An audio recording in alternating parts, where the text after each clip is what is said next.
Now, when I was a young man and I hadn't had much experience with the fair sex, I thought honesty was the best policy. Let's see, it was my senior year in high school, and it was the time of the spring fling.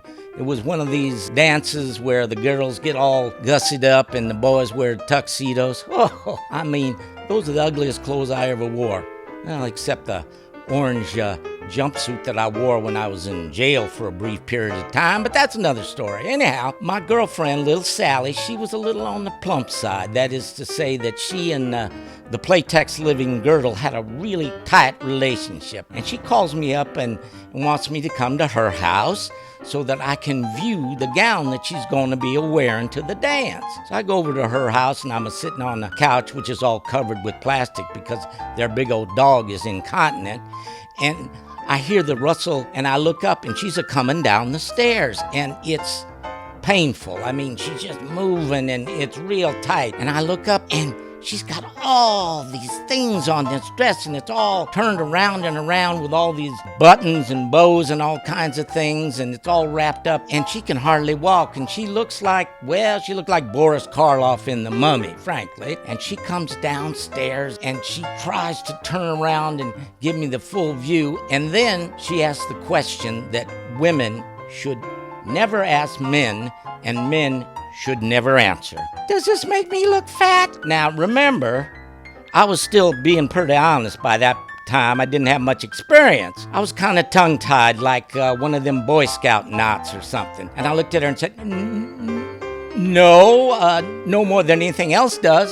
Well, I still have a mark on my head where that ashtray that she threw at me hit me. Well, we went ahead and went to the dance, and she stood up most of the time because she couldn't move much, and we didn't dance, and all I did was stand there with a headache. Oh well. Now it's getting close to my bedtime, and I need to drink my prune juice in hopes of having a good old bowel movement. It's something, isn't it? When you're old and one of the highlights of your day is having a good BM. Whew, let's face it, folks, youth is wasted on the young.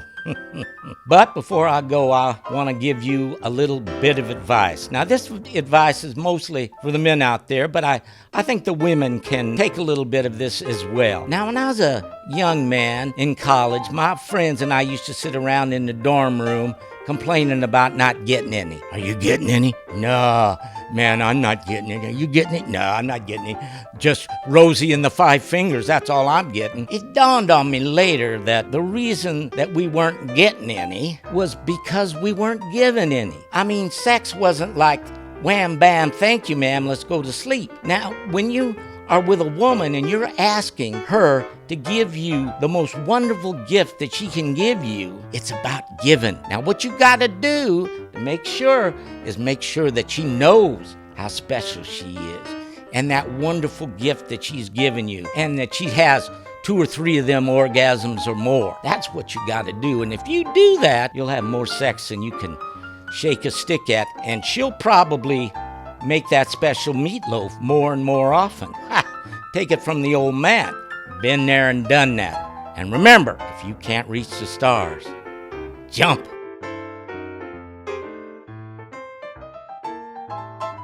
Hi, this is the old man, and thanks for watching. Now, since I'm giving you all this good stuff, you got to do something for me, okay? You got to share the link. Make sure you push that like button. Subscribe to this channel, because we're going to have new videos coming at you every Tuesday, because I got a lot of stuff I'm going to talk to you about. So you stay tuned. You're going to learn something, whether you want to or not.